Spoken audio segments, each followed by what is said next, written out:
late. Okay, yes, let's give her a round of applause and our beverages. Thank you everyone for your generosity. Thank you, Art. Thank And you. Good afternoon, everyone. Thank you for the warm introduction, and I'm very happy to see all of you guys here today for a great lunch and learn session. You're in for a special treat. Truly, we have two amazing speakers today. We have a lot of different content that was going to be very timely, especially for this year and hopefully in a better year in real estate. So we got a back-to-back training. So we are going to start with Edward Hahn with ALIGCUS ADUs. They're going to be helping and teaching us about the process, what they do well in helping people with not only is it the design and architecture of building an ADU, they also help with the construction. So I'll leave that with Edward, and back to back, we got our featured guest, Mr. CEO of CRMLS Art Carter.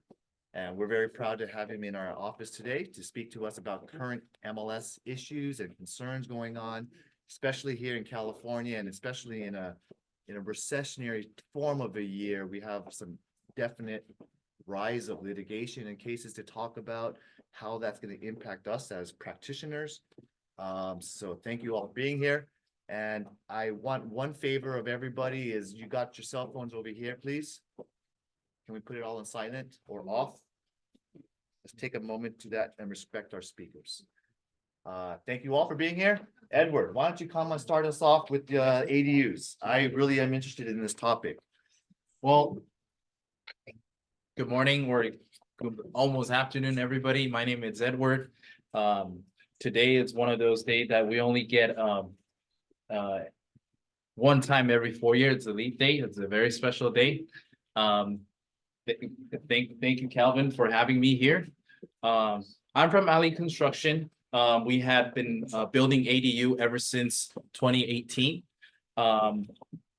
Our company was found here in San Gabriel Valley. So we work with many different cities here in the San Gabriel Valley, and we have built over 1,000 ADUs, for the past few years. So we have a lot of I prepare a lot of good information for all of us. And I know you guys are in real estate, and I think this year when it comes to real estate market, it's going to be better. We start seeing the interest rate dropping a little bit. Hopefully the housing supply will come back on. And then I prepare information for ADUs. So hopefully today's information that I share will help you guys and also help the buyers that you guys are helping as well.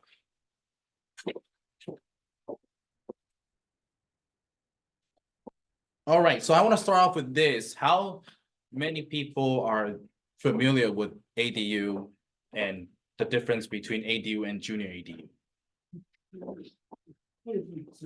All right, okay. So perfect. I know some of you may know about ADUs. It has been really hot for the past few years. A lot of people are looking for lots to build ADUs. Then whether if the property is going to become a rental property or they just flip the house to sell. This is why I'm here today. So I want to start off with the difference between ADU and junior ADU. The main differences between ADUs and junior ADUs. So ADUs, if we follow California Building Code, the maximum square footage is 1,200. For the most city. Okay, there are some cities that are limiting the square footage.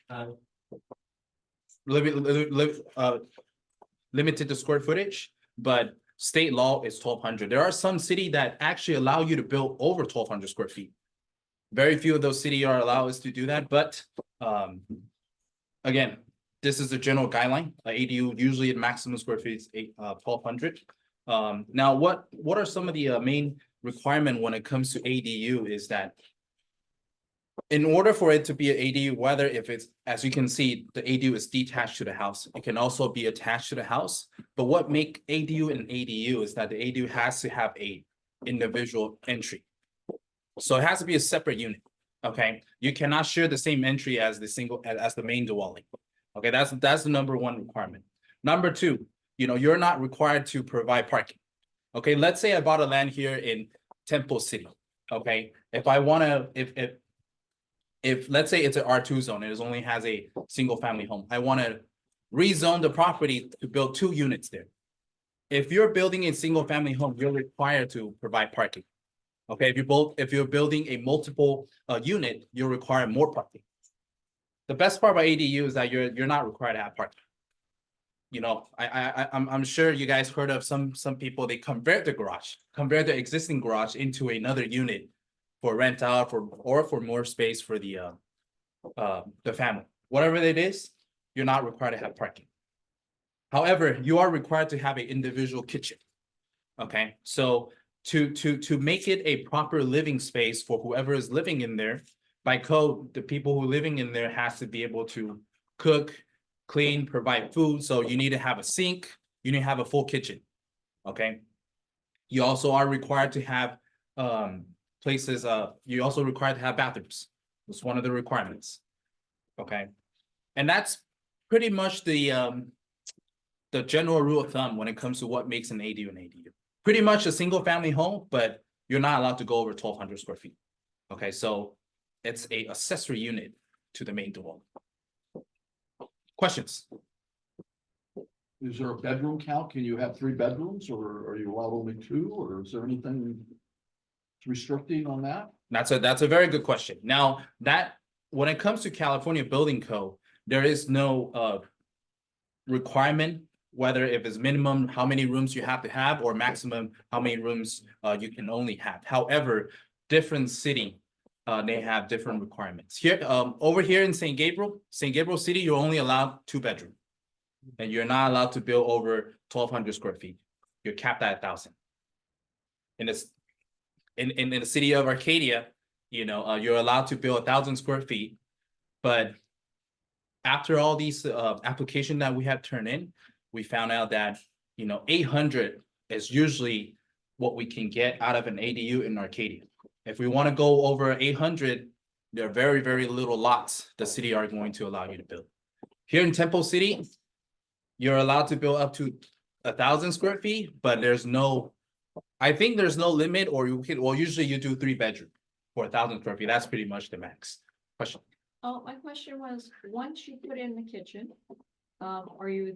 is it easy to get separate meters, and can you change the address like 312 and a half? That's a very, very good question. That's actually one of the most common question that we get. When it comes to a ADU, you know, yes, you are allowed to have separate meters. That includes gas meter, that includes water meter, that includes, you know, your electric meter. However, different city, because of the utility supply company, they might have different playroom.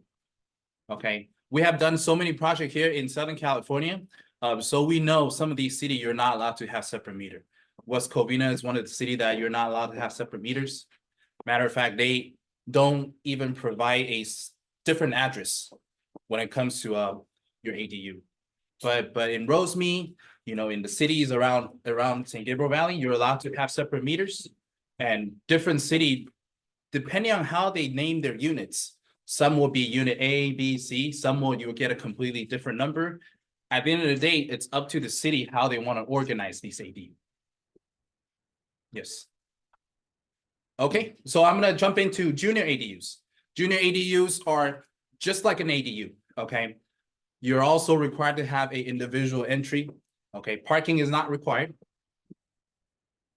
And when it comes to the kitchen and bathroom, you're not required to have them, but you need to have access to them.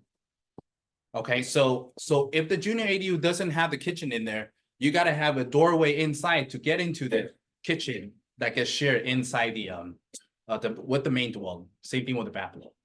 But you're not limited. You're allowed to have a kitchen. You're allowed to have a separate bathroom. Okay, but you're capped out at 500 square feet. For most city around here, you're allowed to build a ADU and a junior ADU together. Okay, matter of fact, we just finished a project in West Covina that it's soon going to be one of our showroom. And we have transformed a 3-bedroom, 2-bath main dwelling into a 9-bedroom, 7-bath lot. I'll go through that in a little bit. But questions on junior ADU? No? I have a question for Yes. you. What is the most common question on ADUs?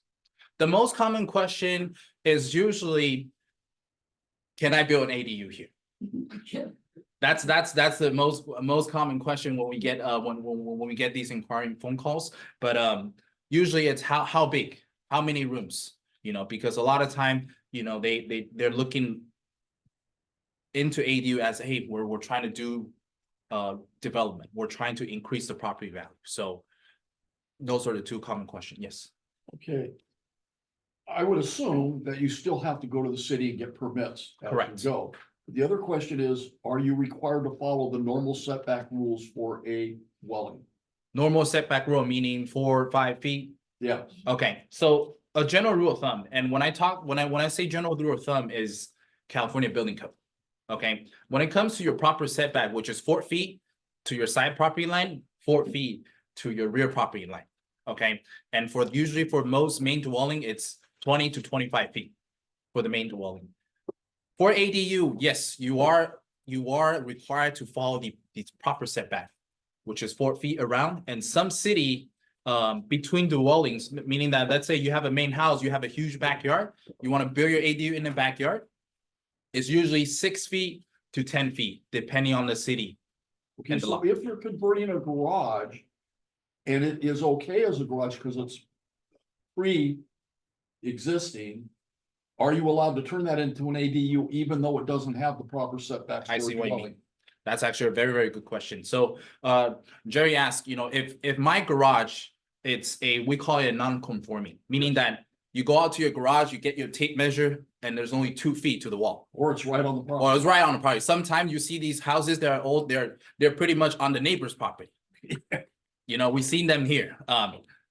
If I convert that into a junior ADU or ADU, do I have to follow the proper setback? Okay, most of the time. And again, I'm still gonna, most of the time, you don't need to change if you're not touching the structure. Let's say you wanna, okay, my garage is small, it's only 2 car. I have space in the back, I wanna push out the back wall to get a little bit more room. Now, in some city, if you're trying to change the structure of the original dwelling, now you have to follow the new sets of rules. Okay, but if you're converting, a lot of time they don't require. But again, that still comes down to the city. Are you allowed to do a second story You are allowed to do second story. on top of the garage? Yes. Yes. However, Setback. setback is one, and different city has different requirement. In Rosemead, in Alhambra, or all of the county jurisdiction properties, you're allowed to have 2-story ADUs. Here in Temple City, you can't. San Gabriel, you can't. Arcadia, you cannot. Part of Pasadena, you're allowed to, but it has to be county jurisdiction. County only. Yes. Yeah. So this is a very good question, because when it comes to property that's on county, that's a county property, those lot, if they're big enough, they should worth more. Because more development are gonna be allowed. Yes, How about the subdivision? I heard that ADU is allowed to subdivide it into 2 different property and sell it separately. yes. So that is actually one of the newest code that actually just got passed last year. I prepared a little bit information at the very end. So I'll get to that. Any other question before I move on? Yes, I go. had a question Yes. regarding timelines. So let's just say you have a client who has an appropriate property for an ADU candidate. Mhm. What do you anticipate will be the timelines for getting approval? Okay, that's a very good question. How long does it take and we're just talking about permitting approval, right? Yeah. Or are we talking about the whole process? I guess to be getting it to be shovel ready and entitled to do it. Perfect. Okay, so when it comes to permitting, you know, that is usually from our company, if it's around these cities that we work with, a general rule of thumb, it's 4 to 6 months. That's usually a general rule of thumb that we're confident that if the project is not too complicated, we can obtain the permit, you know, within 6 months.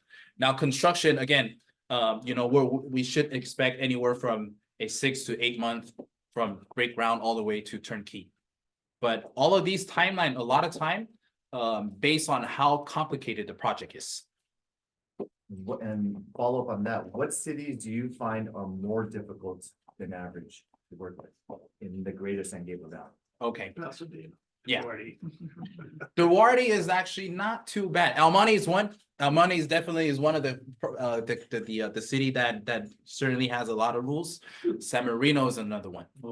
Yeah, San Marino is another one. However, when ADU first got pushed out, a lot of cities are against it. But now that so many ADU are already built, a lot of the city official, the councilor, they start seeing the benefit of the ADU. So this is why they start being more strict on these code. You want the city to be strict on these code because the ADU that you build actually gonna be more valuable. Does it Because, trigger reassessment? I'm sorry, Does it trigger reassessment? that is something that they don't have a set rule just yet. I think we're still in a very beginning where a lot of these things, the city are just catching up. So it goes by value, probably when you resell, then obviously it's gonna go up in value, so the taxes are gonna go up, but may not trigger reassessment. Not at the moment, they have a right way to assess this. But that's a very good question, because I'm gonna They'll find a way. I'm gonna be moving on to some of the example that I found on Zillow that has an ADU, and they're actually on the market right now. Yes. So this is one of the properties here in St. Gabriel. Right here, it was, the sale is pending, actually. You know what? I actually have all of these open. So we'll start with this one. So this one, they build an ADU here in the back. Oh, you know what? I think I might need internet. Good Wi-Fi?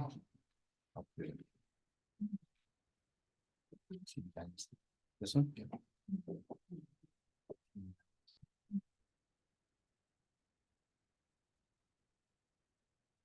All right. Should go.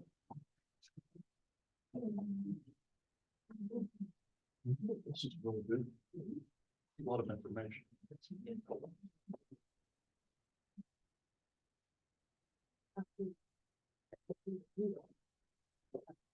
Where your catches on?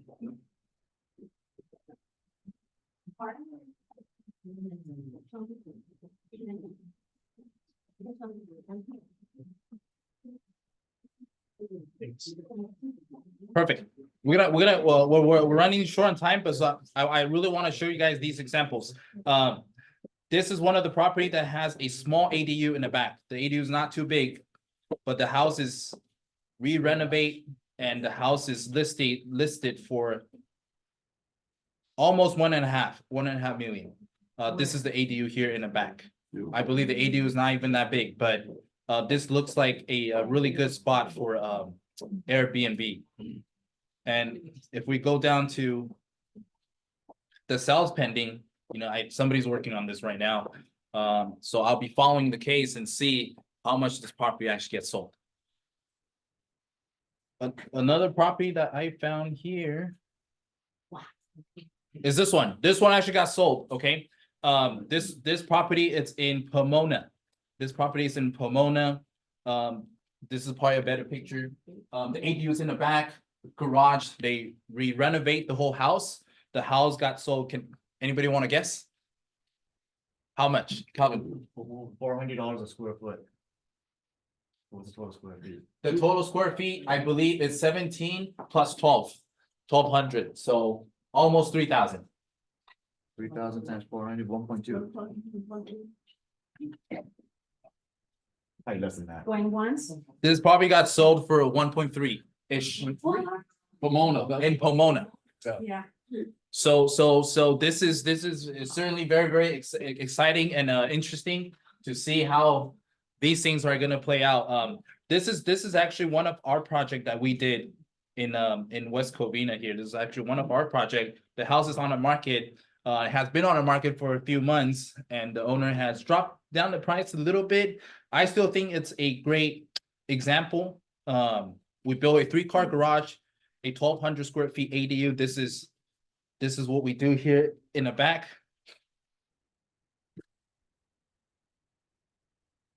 So if any of you guys are interested, this is one of the property that we just finished. Right now, the house is listed for, the listing got removed and then it got put back. It is high. It is high, but every day I'm looking at these property and see, if they get sold or not. Is this still Pomona property? No, this one's in West Covina. Oh, this one's West Covina. This one's in West Covina. Have you ever been asked the question in regards to taxes? What is the tax going to be on the ADU? I asked that. Yeah, I get asked all the time. All the time? All the time. Okay, and what was your answer? My answer is that, well, first, I'm not a tax official. Right. That's number one. Yeah. Number two is that from all the previous customer that we had helped before, Sure. we do try to get some feedback from them. Yeah. Most of our clients, they didn't sell their property just yet. Most of them renting it out. But they haven't seen let's say they would have add a 1,200 square feet unit in the back. Theoretically, you should get reassessed a lot more. Mhm. But then they haven't seen a huge jump when it comes to their property tax. at the moment. Right. And I would just like to share a little bit because I sit on the advisory board for the assessors.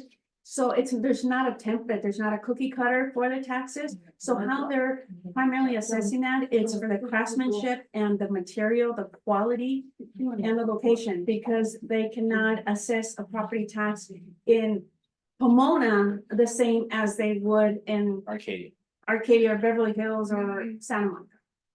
makes sense. Yeah. Yeah, so I think they're working on that. I don't think here in California, they're gonna let us go that easily on taxes. They never do. But we'll see.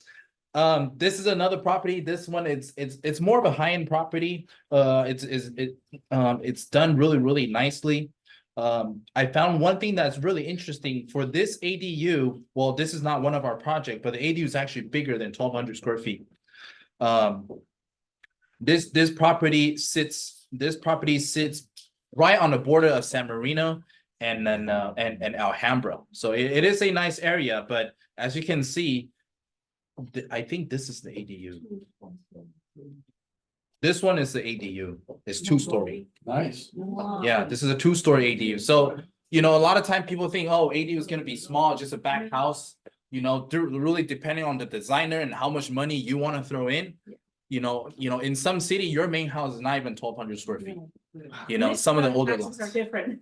Right, and I think the reason why we believe this is a great opportunity is because back in the days, you had to be a developer, to do something like this. Now anybody can be a small developer if you have land. Mhm. Mhm. So it's going to be really interested that how this whole area is gonna play out, and I think the real estate market will get shuffled really big. Yes, Yeah, in general, how much is soft cost and hard cost per square foot? soft cost and hot. Well, depends. And the reason why I say depends is because for our company, we start our project at designing phase. Meaning that, let's say Calvin want to come to me, they're like, hey, Edward, I want to build an ADU for my family. Now his budget may be different compared to Jerry comes in, hey, I have a rental property. I just want to cut down costs because that's going to be a rental unit. I'm just looking at how much money I can generate.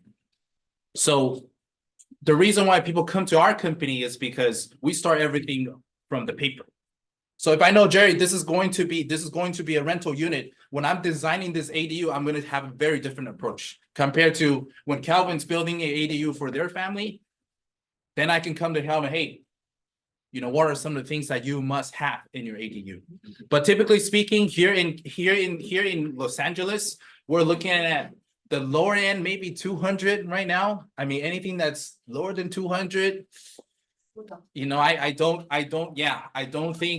don't think it's profitable at all for the builders at least. And we've seen ADU being built up to 300, 400, 500, just depends. These things can go way high depending on how you want to design your ADU. Hopefully that kind of answer your questions. How about soft cost? Soft costs? Soft costs when it comes to you're talking about the fees, the permitting and all that. Well, depending on how big of an ADU you're building, typically speaking, if we're trying to maximize our ADU square footage, which is 1,000 or 1,200 square feet, your fees here we're looking at anywhere around 10 to 15,000 for city permitting fee, testing fee, all the things that they charge you. when it, Architectural. architectural, well, it depends. Again, for our company, we don't charge for architecture. We don't charge Part of for the fee, this. right? It's part of the- For our company, we package our designing, our blueprints, our Title 24, our structure, all into part of our service. Now, I know on the market, depending on the architecture you go, it can be anywhere from, I've seen anywhere from 5,000 to 12. That's usually like the ballpark. Yes, sir. If you have a single family dwelling. And say you have a garage because you're required to have parking for your single family. If you turn that garage into ADU, you still have to provide parking off street for your single family home for what the code is. Mhm. No, you're You're allowed gonna to, absolutely lose all your parking for the whole lot correct. You're allowed to convert your garage into a unit. Yes, and lose your parking. and lose your parking. Correct. Now, in Correct. towns like Pasadena, then they're required to give you an off-street permit to park them? An Yes. On-street permit? Correct. Because, well, the pressure is actually coming down from the state level where, we all know You California. need places to live. We need Yes. places to live. We're in housing prices and it just trickles down. They rather sacrifice the parking. Well, most of the garage here, they just use it for storage anyways, so. I think that everybody's gonna have to realize when they do this, that when you go to sell that property. If you've turned that into a rental unit, your taxes are gonna be different. You're gonna get split. You're gonna have half your property be investment property and half of it's gonna be. Your living property, so the way you have to pay tax on it is gonna change. It's just gonna Because be it's very not interesting. to all, play out. now it's not all your dwelling. So it's that, always causes. problems. That's their own accounting problem. Huh? With their own CPA. That's your accountant's They'll problem, figure it yeah, out. splitting that. Yeah, yeah, this house is still listed for sale. It has been listed for sale for a few months already. Obviously, the price is really high, but I just want to share an example with you guys. This is, There's something you need to know. this is another one we found here in Baldwin Park. Same thing, the houses are listed, You can buy half a Baldwin Park for that price. these houses are getting listed. A very few of them are sold just yet. But these people are ahead. Their ADU is already finalized. When there's a property that has a huge lot, has a huge potential for ADUs, if you're the listing agent, you should help your customer to have the price a little bit more better, because these things are getting listed at a fairly high evaluation. So I'm gonna jump back in right here. This is another data. These are some data from the housing element. Okay, this is back in 2018. As you can see, the first year of ADU, we only have 3,000 submittal and about 1,600 units that's completed by the city. I have a question. Yes. Okay, on the floor, you may have already explained this or not, and I apologize for that in advance. How, if there's an ADU in the back and it's subdivided and there's only one driveway, is it gonna be considered to be a flag lot now? Subdivided, and then there's Yeah, gonna be a would you drive. mention any of that? If there's an ADU in the back and the Mhm. future homeowner wants to sell it and subdivide it, now it's going to be a shared driveway or Yep. an L driveway? Every SB9 property Yeah. would have to allow for ingress and egress. Mhm. And they would, if there's a shared easement, then that back unit, if Can have the an city easement. allows a sale. An easement. All cities are subject to being able to let that sale be subject. I think it's cutting off 2,000 of the lots, I isn't gonna go very long. Yeah. As you can tell, we get very intense with our questions. Yeah, no, that's good, because these are the questions that the buyer and the customer, they're gonna ask. Right, And they're gonna expect us to know.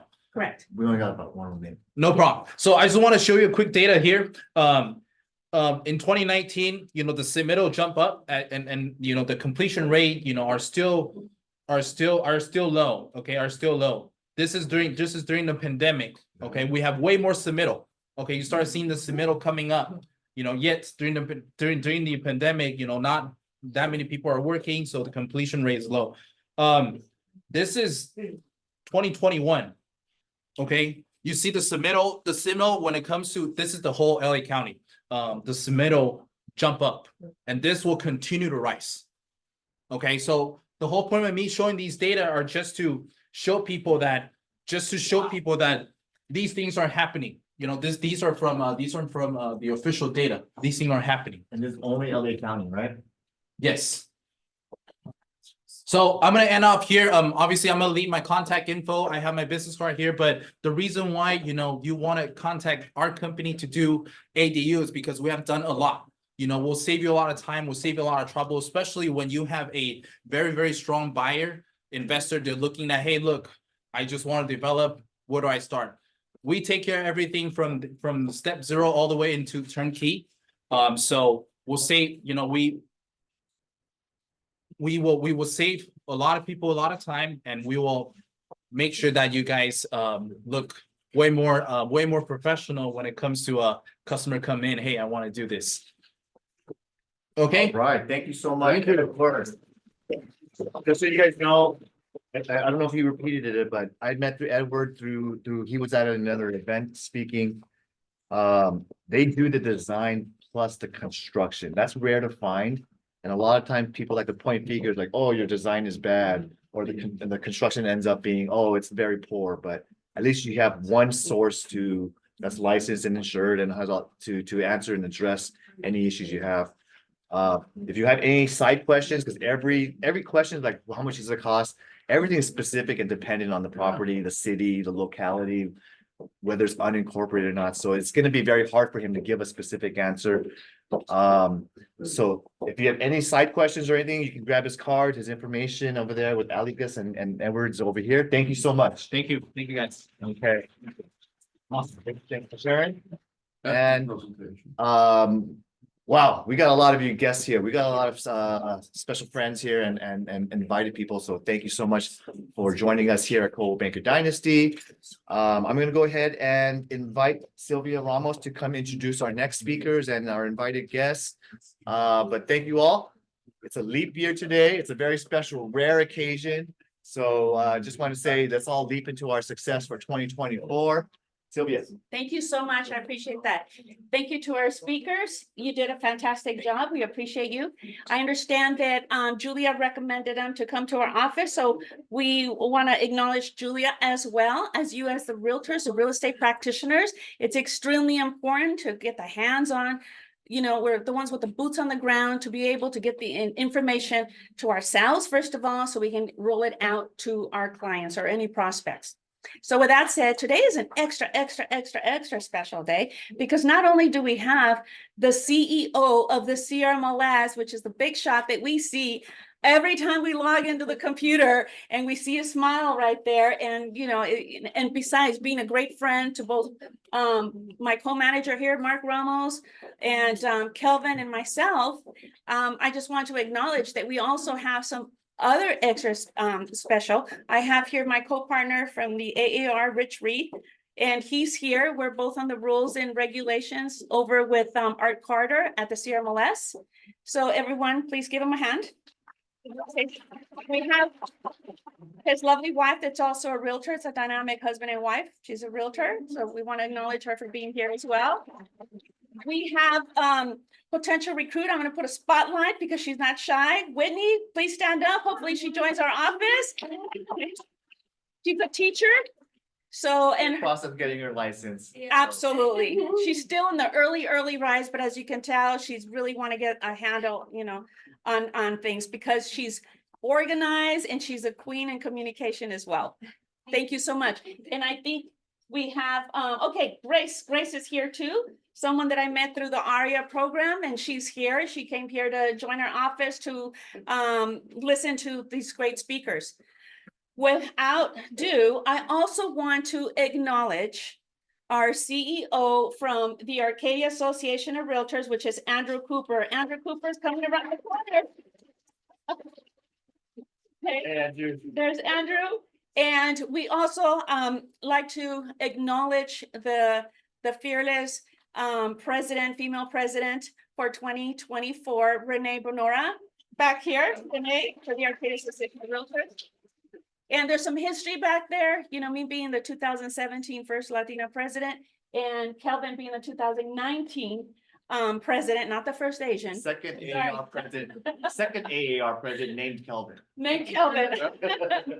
And then also I'd like to acknowledge Mark Ramos, my co-manager that sat on the board as well with the Arcadia Board of Realtors and president for the Los Angeles County Board of Realtors. Let's give him a hand.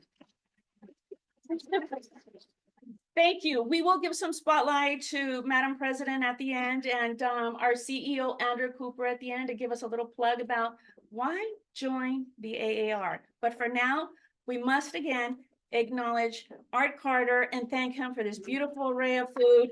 Wow. Mr. Carter, Thank you. please come up. I do want to share a little tidbit about him. For those of you that remember him from last year, do you remember what his hobby is? He's got two hobbies. He likes to go fishing in Cabo. Cabo. Okay, very good. What's his other hobby? He's a classic car collector, if you can call it a car. He's a classic car collector. Now, do you know the difference between a classic car and a muscle car? If they're in their league of their own, classic is classic, it's vintage. A muscle is a muscle, right? Okay, with that said, Art, thank you so much for reminding us for being here. Appreciate you and thank you for being a good friend to this agency because we're an agency that cares and an agency with what? Art. A lot of heart. Thank you. Appreciate you. Thank you.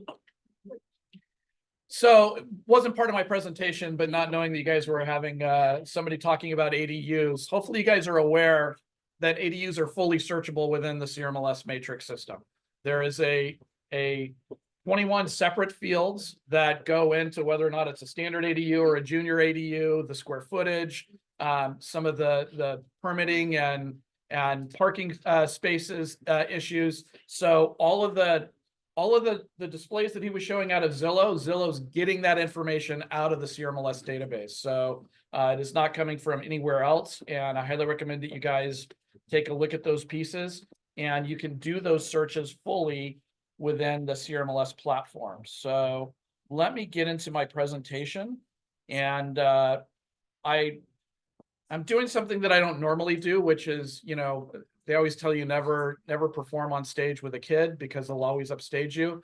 Never give a presentation with technology on an internet connection that you can't completely verify. And I'm not going off of your internet connection. I'm going off my phone. So I'm going to try to do some things for you guys and show you exactly what it is that you can look forward to from that standpoint. So obviously, I want to talk to you guys a little bit about CRMLS and what's going on. Technology is always changing. When I present to people, I often get the comment, Art, can you quit changing things? And the answer is no, I'm sorry. We are always going to have to be changing things. How many of you guys still own an iPhone 5 and use it? You said it's a keyword. Yeah, I actually have a wall of iPhones in my office where, you know, from the iPhone, you know, the original 3 all the way up. So recognize that things are constantly changing and it's always going to change. And your consumer is moving a lot faster than you guys are. And we've got to do everything we possibly can to put you in a position to kind of present the technology and present your properties in a way that the consumer is going to feel comfortable with. So I'm your worst nightmare if you're going to try to follow me because I'll walk all around. So my apologies, not apologizing. Obviously, been introduced already, Art Carter, CEO of California Regional Multiple Listing Service. I'm entering my 20th year here. I never in a million years thought that when I took over MRMLS with the offices over on Duarte Road in Arcadia, that 20 years later, I'd still be doing this. But here I am. We used to tell people that CEO stood for career-ending opportunity, and obviously haven't proven that correct at this point. So let's talk a little bit about what we're going to be going into today. I'm just going to go over 2 things because they're both very, very huge in regards to what's going on. Some of the technology products that we're pushing out, and then the legal update that I'm going to spend quite a bit of time on. Recognize that, you know, I gave a presentation in early February. I had to completely revamp that presentation for you guys because that's how quickly things are changing on the legal standpoint. And so I've got the latest information for you and everything that has been going on. I had the benefit of this week being in Scottsdale, Arizona for a conference and talking about MLSs, talking about, from an ADU standpoint, it was interesting to hear the head economist from Freddie Mac talking about ADUs very specifically. Not that you're going to be housing homeless in the Arcadia and Temple City areas, but Freddie Mac is very, very focused on those as rental units. And they've been tracking it over the last 5 years. They're developing special financing products for people to build ADUs because it is a focus of that entity to move those forward. So you're going to be seeing a lot more. You've seen, tens of thousands of them being built, but I think more and more that's going to be a focus, especially in the more urbanized areas where backfill is something that the government's going to be focusing on for housing. So that was a complete aside. One of the interesting things that I did see is, how you get 3 opinions out of economists. You put 2 of them in a room. They always have multiple opinions and not knowing where things really are going. Obviously, interest rates have crept back up to the 7% range. We had some people from CoreLogic, which is a very large $1 billion plus company that deals in mortgage origination software and lots of different things, and an economist from CoreLogic, and then the economist from ICE, which is the company that bought Black Knight, talking about interest rates. And they both agreed, and they both agreed that they were wrong as to where interest rates are going to be right now. But they both agreed that they do see that creeping of interest rates to be going down over the course of the next 12 months into the mid 5 range. That being said, they admitted they've been wrong over the last year, but that could be some good news for some of the pent up demand. Obviously, we don't just have an interest rate problem; we have an inventory problem. In the whole entire county of Orange County, was looking last week, there were 1,800 active listings in the whole entire county, and so obviously there's a lot of potentially pent up demand that is out there, but we still just don't have the inventory to deal with it. One of the things that I do want to talk to you guys a little bit about as well, to have you guys have a recognition, given the fact there's such a dearth of inventory, we're seeing agents going wider and wider to do their business. Recognize within the Matrix platform right now, you guys have access to about 70% of the listings across the whole entire state of California. Now, Kelvin's going to tell you he doesn't want you selling property up in San Francisco, but we also know that you're in a relationship game. I actually did sell a property a couple of months ago in San Francisco. And it was on Market Street. it was a difficult transaction. No, I actually have to favor for the listing agent to help me out with showing. Gotcha. That. Well, that being said, you guys were talking about regulations in each of the cities and building ADUs. The differences in selling across multiple cities across California. San Francisco is just one of those ones that's just incredibly difficult to transition into. But you guys have access to that information. I think it's important for you guys to have an idea of that. Kelvin, if I could get my water. It's right below you there. Thank you. You want That, hot water? no, I'm good. The pizza didn't go down as quickly as I would have hoped for. Good though. It is good pizza. So all of that being said, let's dive into some of the innovative products that we've been rolling out. RE Center Hub is one of the newer products that you guys have gotten. We've heard loud and clear. We don't want to have to input our password every time. We don't want to, have to learn all of these different new elements. I will tell you, when we rolled out RE Center Hub in July, it was the largest conversion of a software platform in the MLS industry ever. We converted over 100,000 people into this new platform, and it generated very little phone calls. So I'm very, very pleased. One of the things that's important to note about this is this is a product that CRMLS builds internally, and one that we're listening to you guys as to things that you want to see. If you see on RE Center Hub that there's a little dashboard of all of the market statistics, you guys are going to be seeing in the next release in about a month or so. We're going to be able to personalize that into a farming area or to a city or whatever you want. So when you log on in the morning, you're going to see all of the new information that you could ever possibly want in that little dashboard. From an SSO standpoint, we're working with all of the vendors to get as much access to product into that piece as well. From a brokerage standpoint and from an agent standpoint, we're releasing a compliance module. How many of you guys love the rules? Come on. She's not even an agent yet. And she loves the rules. I like that. Guys should be emulating That's right. the teacher. So, obviously, nobody wants to put their listing into the system and get a notice out of us that there's something wrong with what you put in. But we're going to ease that communication process a lot more for you guys. The compliance module, when it gets released this quarter, is going to have front and center. If you've gotten a violation, it's going to pop up that you guys can't go past to get into the MLS, that you are notified of that. It's not just via email. We have a saying, and Andrew knows this, called RDR, that realtors don't read. And in as much as we send you 9, I get this all the time. When you put a listing into the system, you get 9 emails before it auto sells. And auto sells is you put the estimated closing date into the system. And if you don't interact with the system, it'll close it for you. You get 9 emails. And I get people complaining all the time, how come you didn't tell me? I said, I don't know how many more emails we can send you. There's actually been at the rules level and at the operations level, well, maybe we should take it to 11 emails.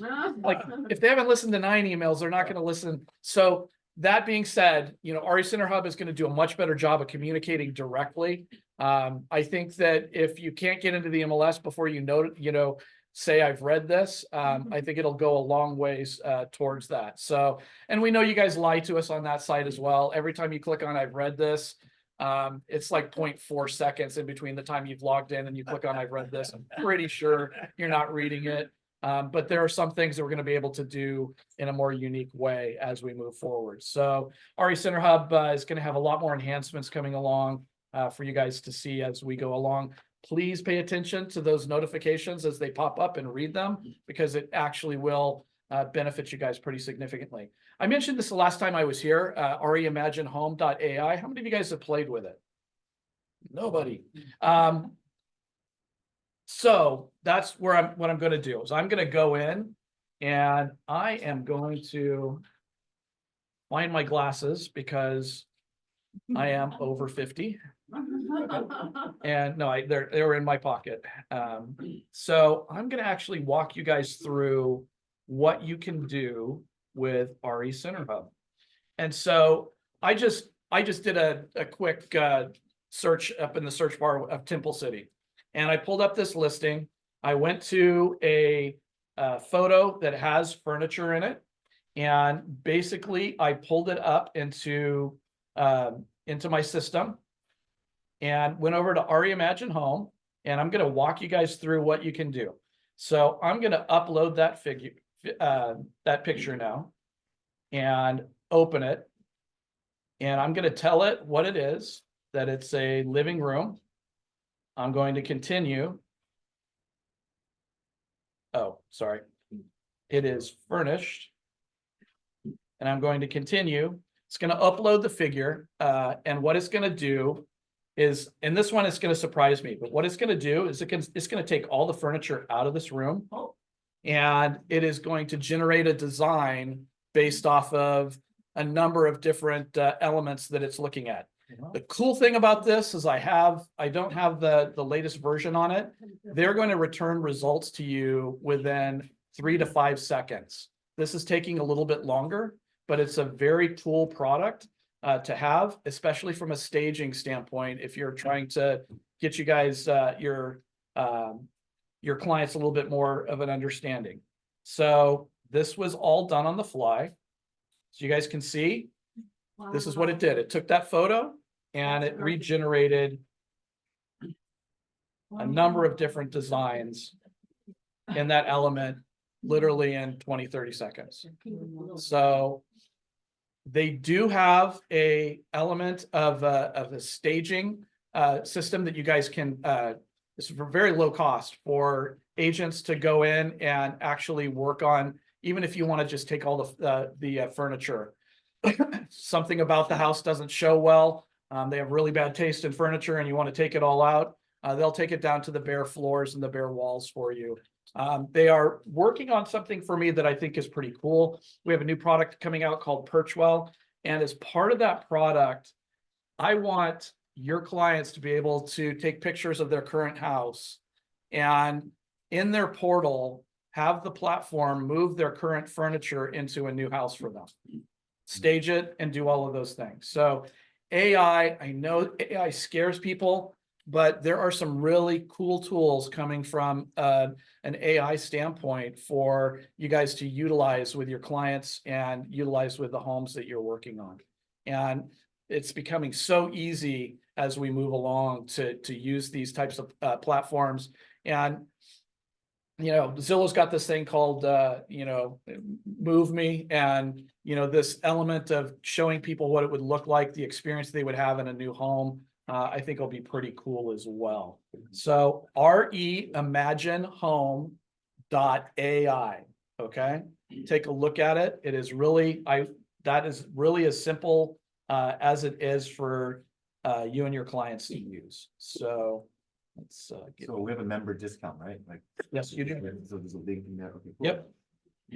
Yes, there is. Awesome. So it is something that you guys can utilize right now, and it is a cool platform as we move forward. How many of you guys have used Welcome Mat?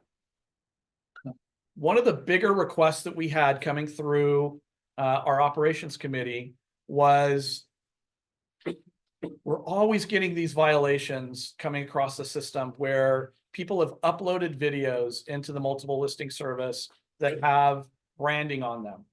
And it is such a frustrating violation to send out to people because it really is not a necessary violation to go out.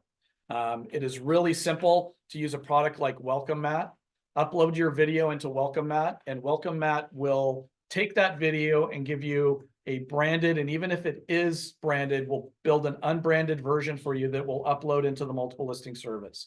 If you use Welcome Mat, you're not going to get violations anymore for posting branded videos into the system. Okay. It's really easy to use. The other thing that it does for you guys is it embeds some tags as it goes out the door to all of these websites. So you're going to know how many views it got off of Zillow. You're going to know how many views it got off of homes.com. You're going to know how many views it has gotten off of all of the IDX websites. So having an idea, being able to tell your clients, you know, yeah, we spent a lot of money on this video, but here's the benefit and how many eyeballs were being attracted to it. And giving you guys some of those pieces is pretty important as well. So it is available in the Matrix system right now. And it is a link in Ad Edit for you guys to be able to upload those videos into the system and handle those branded versus non-branded situations for you. Okay, pretty cool product as we move along. How many of you guys have used Kubicasa? I got one person. All right, I have somebody's used one of our products in here. I'm happy about that. Winner, you are a winner. You are a winner, Rich. You are a winner. So one of the things that's becoming increasingly important, especially as we move along, you know, with some of the new financing laws and things along those lines, is this idea of floor plans. Floor plans, and Zillow has proven this with some of their ancillary products. Properties with floor plans typically get 40% more viewage on those listings than properties without it. And Kubicasa is free as a member service to you guys. It is a very easy to download app for. I did download. I have it up here somewhere. I'm going to show you guys. Very, very easy to do. It's on your phone. All you have to do is just walk around a house, take steps around the house, the whole perimeter of the house, and it will build a floor plan for you. They'll return it to you in 24 hours. You can upload that into the multiple listing service, and they are They are now within 5 to 7% on average to the correct square footage of a property. Okay, so it's just another verification of what you guys are seeing out of Where do they get the information for the room sizes? from you walking around it, From the outside? from the inside. You're walking around the inside with the app, and it actually will measure everything. You're just taking pictures of walls, Oh, okay. walking through the app, Oh, okay. and it You through start at one AI. place and have to go all the way. You have to go all the way through. Yeah, Yeah. it's, you don't get to stand at the front door and have it guess, but you gotta walk through. Through some of the stuff we're doing with StyleDod, we're also doing some additional AI things and putting all that information into StyleDod. Being able to then stage and give you guys tags on pictures that you're not gonna have to do a lot of what it is that you need to do. Here's the goal within the CRMLS system, and we're hoping to have the first release of this at the end of this year. How many of you guys love putting listings into the system? You love having listings, but it's not a whole lot of fun putting it into the system, is it?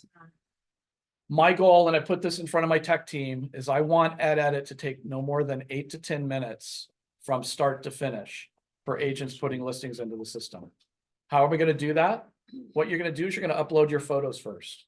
And if I've got a background history of that property with Kubicasa, or, you know, with a number of different things that we're downloading these different floor plans from, I'm going to know a lot about that house. And through your photos, I'm going to be able to fill out probably about 80% of the detailed information that you need to list a property. That with tax records and things along those lines, to where your biggest job is going to be verifying everything that's been input about the system, about the house, I'm sorry, into the system. So you're going to see the first efforts of that coming towards the end of the year. And we're excited to get that out for you guys. We know, you know, your jobs are not to learn technology and not to be technology experts. Your jobs are to sell homes, and there's a different skill set and more of a people-oriented approach to that. And we're trying to make the job as easy as we possibly can for We you guys. appreciate you for that. Thank you. We're trying. The other thing that CRMLS is doing is moving into more of a property-centric database. You guys view CRMLS as a place you go look for listings. And going forward, because we're collecting as much information about every property as we possibly can, you guys will look at us more as a property database. And Perchwell's kind of the first one. I'm not going to show you exactly what it is that we're doing on those sides because I don't have enough time with the legal updates. But being property centric means that when you go into the multiple listing service, you guys are going to be searching for whatever you want in the system. This element where you have to go into Real List to search tax records and then go into Matrix to search for listings. We're marrying all that stuff together. It'll all be done in the same search, and you guys are going to be able to return the same values. It'll be very graphical. It's going to, it's like, you know, just things that we're adding in. Just this week, I'm talking to a company that is mapping all of the, my mind's gone blank on it. All of the commercial zoning in the whole entire country. And we're going to be ingesting everything in Southern California first into this platform. So you guys are going to have a ton more information as we move forward. Don't kill me, because this will be brought forth in front of real estate professionals, but having a history of all the disclosures that were input into the MLS tied to a property, having a history of how many views on IDX, how many views on Zillow, how many views on homes.com a property had the last time it sold. Having a look at all of the photos and how it looked during that time frame. We're going to collect as much information about every property as we possibly can. So when you guys walk into a listing presentation, you're going to know everything that you could possibly know at that point. What I hear all the time is brokers are always getting sued, not necessarily for what happened in the deal that they just closed, but what the seller didn't disclose to you guys when you're walking into a property. So we're doing a lot of those different things to give you guys as much information as we possibly can. Any questions on anything that I just talked about? One. Yes. What would happen in the case that, say, I was the listing agent the last time the property was listed, and as it got close to closing, my client asked me, I want all my photos deleted that were in there except for just the front one, and as well as any supplements. Would other people still be able to access? Yes, because we actually have rules not allowing that. If your client is worried about them going out on the internet, I can take them down off the internet. But and there's actually in the listing agreement right now, there is a section where in both the RPA and the listing contract that you are not allowed to take those photos out. You're allowed to take them out of for search on the internet. I can take those down, but out of the multiple listing service, those need to be there because they benefit the appraisers. They benefit, anybody comes along in the future. So you can assure them that you can take it down from the internet, but it's not going to come out from the multiple listing service. Okay, yeah, they'd sign a non-disclosure. Yep. In that case. So how do we take it down from the internet? Just hate to throw Andrew under the bus, but whatever association you're a part of, you can call them and say that you want, if it's after closing, we'll flip a switch. It's called internet yes, no. And we'll flip the switch on that for you guys. Prior to closing, how do we do it? Flip the switch from internet yes to no. Okay. Okay. Okay. What about like Zillow and Redfin and how they take your information? Does that remove it from them too? Yes, it does. Okay. Yeah. So any public display on a website, it'll take that piece down. So, all right, it removes it, but it doesn't remove what was already present before, like whatever somebody may have captured from the past. Yeah, there's something called the Wayback Machine where, they take snapshots of almost every website. Yeah, there's just certain areas. I could go after them from a legal standpoint to get them to pull those things down. But, everything that we can do with our contracts with IDX providers, with Zillow, with homes.com, with realtor.com, they're required to take those pieces down. Nice. Okay. Local logic is one of those things that's going to give you guys a lot more information. It's available in Matrix right now. A lot more detailed neighborhood net information, demographics, location scores, things along those lines that give you guys a lot more information as we move forward. And hopefully you guys kind of paid attention to, we just did an announcement a couple of weeks ago about local logic. With that, legal update. So we're in a very litigious environment for real estate right now. I've been doing this for 25, 26 years. By far the most interesting times from a legal standpoint that I can ever remember. I think for people that I've known for a long period of time that have been in the business since the early 70s, never has real estate faced some of the attacks on the way you guys do business as we move forward. I hate to tell you, but there's going to be some changes in the way that things are working. The first case that really came up was the Sitzer-Burnett case. It ended up being just called the Burnett case versus NAR, Anywhere, Keller Williams, RE/MAX, and Home Services of America. In October, that case was decided in favor of the plaintiffs to a tune of trebled, because it's an antitrust case, about $5.4 billion. That was only in the state of Missouri. Okay. I'm not probably going to talk off slides, but in as much as I can, you guys in this office are in a unique position because Anywhere Real Estate settled the lawsuits prior to them going to trial. And those settlements will not be finally determined. The judge will not now be giving his approval or disapproval of the settlements until May of this year. So there's still some moving parts with that, but they did pay significant millions and millions of dollars for the settlement on those sides. Anywhere, Keller Williams and Remax have all settled. Home Services is the only one being named at the top that did not settle. All of this being said, what is occurring from a legal standpoint are two kind of different sets of lawsuits. One is what are called seller side claims.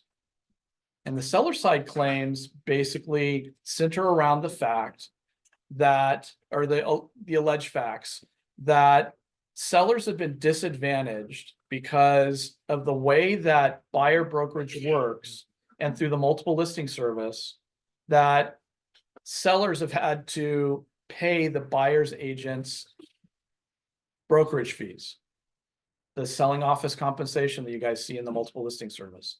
And they're alleging that sellers have been disadvantaged in some cases to the tune of billions and hundreds of billions of dollars over the last 5-6 years. In the Burnett case, they decided in the favor of the plaintiffs that yes, the sellers have overpaid in the Missouri space by that about $1.8 billion in actual damages, and trebled, it's 5.4 billion. Okay. So all of that being said, you know, NAR, the National Association of Realtors, is appealing this judgment, and they have put some very compelling arguments in front of the judge. This judge was not the most favorable towards organized real estate in the Missouri case, and we'll have to see where he ends up. My attorney at the CRMLS level thinks that NAR's got a chance. I was with 5 other attorneys this week who thinks NAR doesn't have a chance in the world. So there is a very real chance that this settlement will stand, and we're going to be looking at additional cases moving forward. This one is the other big one, the Morrell case, which is based in Chicago. This one is going to same assertions. Sellers have been overpaying. Same assertion. It's going to trial in summer of 2024. NAR stands a chance of winning this one.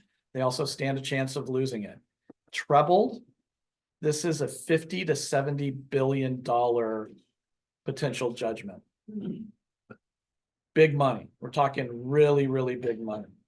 And the bad news is, since the Burnett case was settled, or when it was determined in behalf of the plaintiffs, we have 22 and rising 22 copycat cases that have been filed across the country.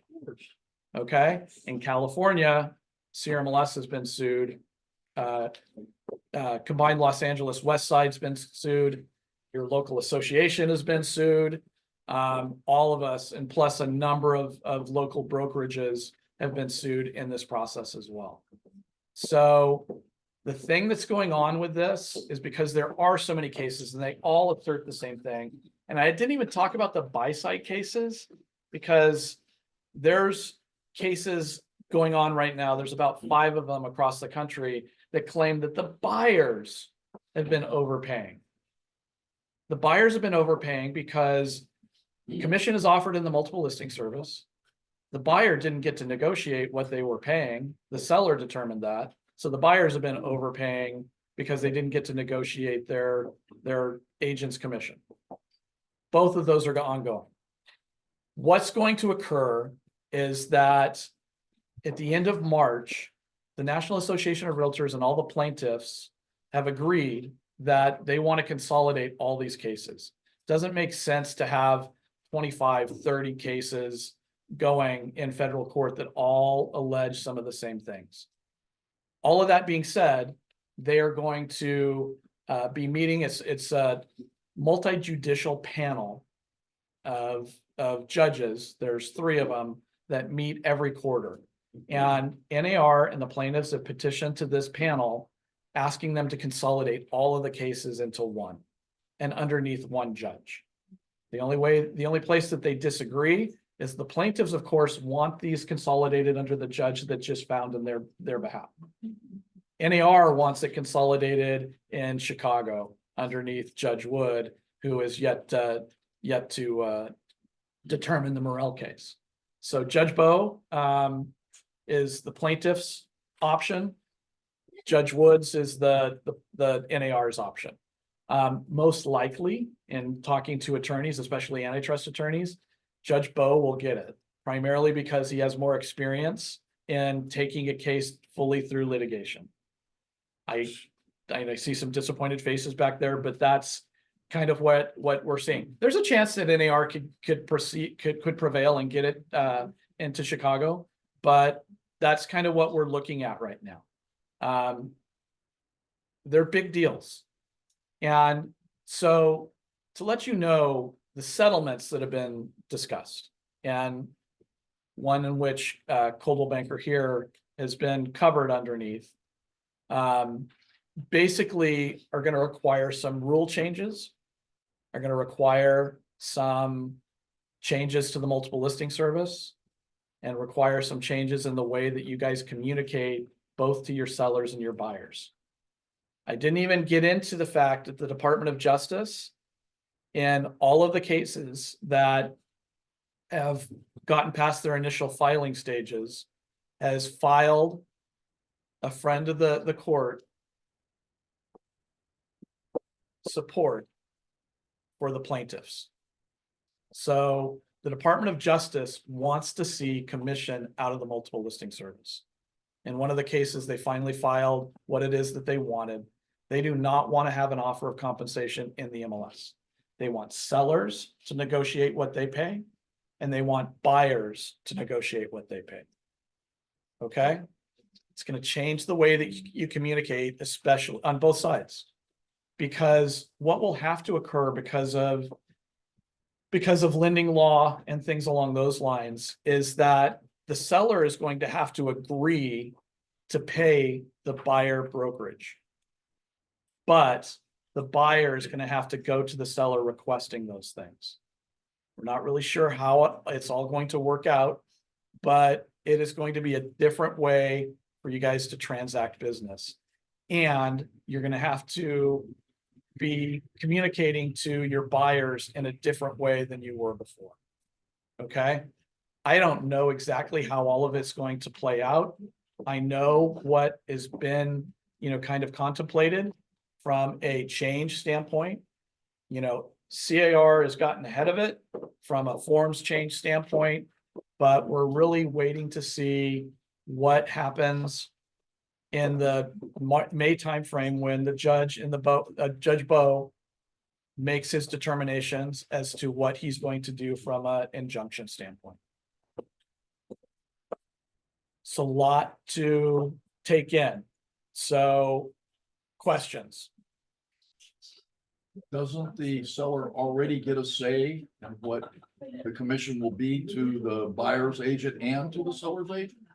That's the problem. The Department of Justice doesn't want the seller determining what the buyer's agent gets paid. But the buyer agent can still make another agreement with the buyer to pay more if they're not getting enough. Yes, they can. But in most cases, alleged by the Department of Justice, that does not occur. Not enough cases to where the buyer, and recognize that they're doing surveys through some of the consumer protection entities out there that are finding that the buyers didn't know as much about that process as they should. In California, it's a little bit different from a disclosure standpoint, but recognize you guys are the baby that's getting thrown out with the bathwater. And there will be nationwide rules that'll be, built around this, but there is not in the Department of Justice mind enough interaction in between a buyer's agent and their buyer communicating to them exactly what they're going to get paid, how they're going to get paid, and if there's an ability to negotiate that fee. That's the alleged facts that the Department of Justice is coming to you guys as an industry. Let me just give you guys some thought process. It is not an extinction level event for buyer brokerage. There's just going to be a different way of doing business. I don't know how many of you guys were around prior to the 90s, early 90s, but brokerage used to be handled completely different back then. Buyer's agents worked for the selling brokerage.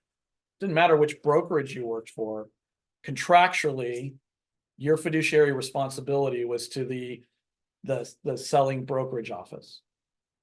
And agency law changed, California first, to where it became much more buyer friendly, to where that was changed. And that's when commissions actually started being offered in the multiple listing service. This is not something that's been going on since the beginning of real estate. It happened when buyers started, asking for more protections and making sure that their agent was a fiduciary to them. The way it used to be, the agent was not a fiduciary to the buyer when they represented them. They were a fiduciary to the selling brokerage. Different way of doing business.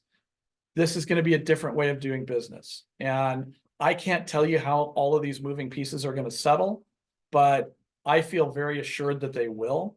On the commercial side, this is status quo. This is exactly how commercial gets operated. And there is no multiple listing service where commissions are offered and commissions are negotiated, going into some of these deals. Knowing and dealing with some of the commercial people that I've talked to, buyer brokerage in many cases is more highly valued on the commercial side than the selling side is. It's a different world. It is not going to put people out of business. You guys are smart individuals. You're business people in and of yourselves, and you're going to figure out ways of working into these rules and how to better communicate to your clients everything that's going on. I have a firm belief that you guys will be able to do that. Don't cry. Silence. Don't cry. We wish we were as confident as you.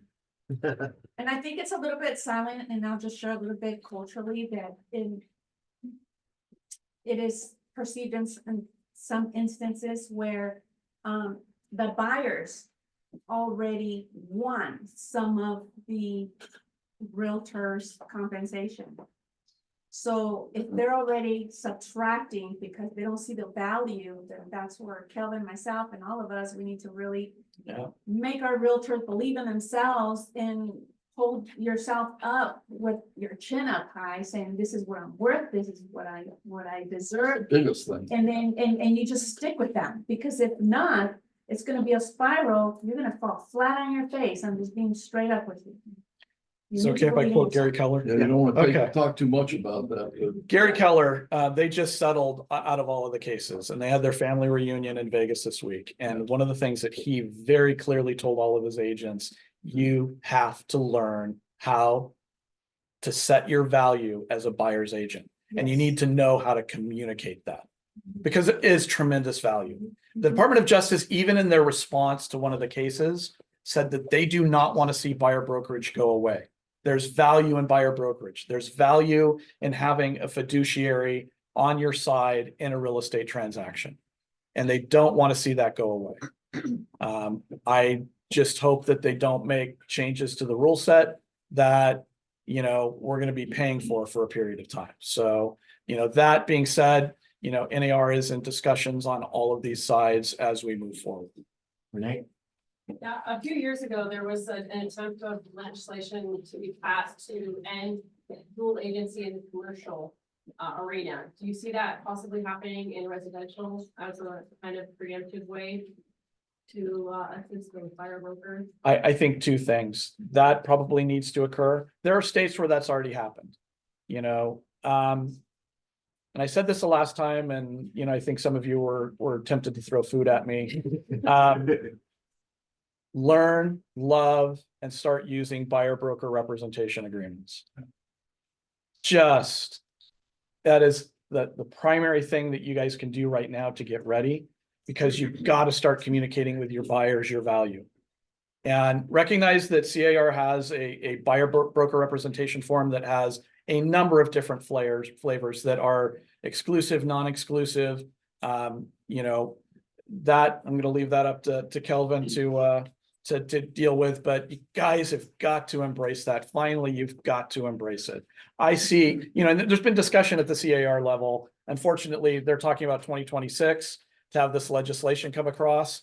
And that's gonna be too late for all of this, but, recognize that walking into this situation where compensation is not gonna be offered in the multiple listing service, if you don't have a relationship with this buyer where they have an understanding of what they're obligated to you for your representation, you're gonna be in a bad place. So that is I don't make legal recommendations very often, but that you're gonna have to start embracing those. Thank you for that, Art. And yesterday, sales meeting, if you did attend, I already discussed this. I didn't even know today's topic, but I already discussed the listing presentation and how to battle the separation of the fees between the buyer's broker fee and your fee. Many people, consumers think that buyers, agents only do 5 or 10 things, like write an offer, show a property, open the door, negotiate a little bit, and help them walk them through escrow. Those 10 things that they think that you do is prevalent in the consumer's mind. You need to learn that there's 167 things that you do. It's already uploaded in the Coldwell Banker's platform, My CB Desk. 167 things that you as realtors do for your clients. Pick the 20, 50 things that you come to heart with, because I know you don't do 167 of all of them, but pick the ones that you come to heart with, and that's where you explain your value, your unique value proposition to your clients, right? So let's continue to work with it, because every one of you have talents. We have teachers, we have nurses, we have doctors, we have engineers, we have so many smart people in this room, but all of you deliver a different value. Okay, and some of you flip homes, some of you have a construction ADU background. All of that stuff is special. So unless you deliver that, let your clients know why they should be using you, then you're being left behind if you don't. Okay, so that's all coming. And so there's enough warning signals coming on right now. There's enough lawsuits to make our minds go crazy, but just focus on your business right now. Okay, we'll be working on the support end as we go through all of these issues in the coming year or two. And whether or not Kelvin wants you to use this platform or not, we are going to be releasing a platform at some point towards the middle part of the year called Raise. And Raise is going to benefit buyers agents, because what it does is you download it to your phone and it's going to track everything that you do. I know it sounds intrusive, but it is actually going to walk through when you leave your house and go to a listing. It's going to know which client to attach those hours to. It's going to know, based off of your calendaring, all of that stuff, to where at the end of a transaction, you can hand your buyer a report detailing everything that you did for them. And it is over 160 things that they're tracking within this platform to give you guys the ability to take a look at that. And then reporting back on the other side, during some of the beta testing processes, there were a couple of deals that one of the teams that they followed went through that each of the team made about minimum wage because they had to write so many offers and so many different things back and forth with a very difficult client. I think that's the piece the Department of Justice just doesn't understand, that, there's reasons and there's liability for what you guys do. And so in as much as we can fight some of this stuff, we will, but those things are coming for you guys as well to benefit. Is that Raise, R-A-I-S-E? RAYSE, Raise. So you just have to be willing to sign a buyer contract and just tell them, this is the minimum that I need to make on the transaction, period. Yeah. We get it from the seller, we get it from you. We're gonna get it from one or the other. But this is what, if you want me to represent you, this is what I have to have. Those are the discussions that have to start happening. Correct. Those are the discussions that have to start. So if you got the agents that want to go out there and bust their asses for 0.5%, that's up to them. But they won't last anyway. So. Hey, any other questions? Because I represent people across the whole board, I can't say if I agree with you or not, so I'll let you make that statement. Already. No, it's not. Well, I'm not telling them what you charge, but you Right. got to know, like you said, you Right. better know your value Absolutely. and be willing to stick to it. Absolutely, know your worth. It's extremely know your worth. There are Yep. brokers out there that, if I may share this, that are part-time. And Mark and I got a call to one of, a broker, and we went to her warehouse locally, and, she wanted to interview us. to be her buyer agent. And she says, at the end, what do you give me? And I said, I'm sorry, I don't understand the question. And she says, well, blank culture, they give me money. And I says, well, I'm fully aware of what you are trying to say. I'm gonna reword that. You want me to pay you money for doing the job you can't do because you're running a different business?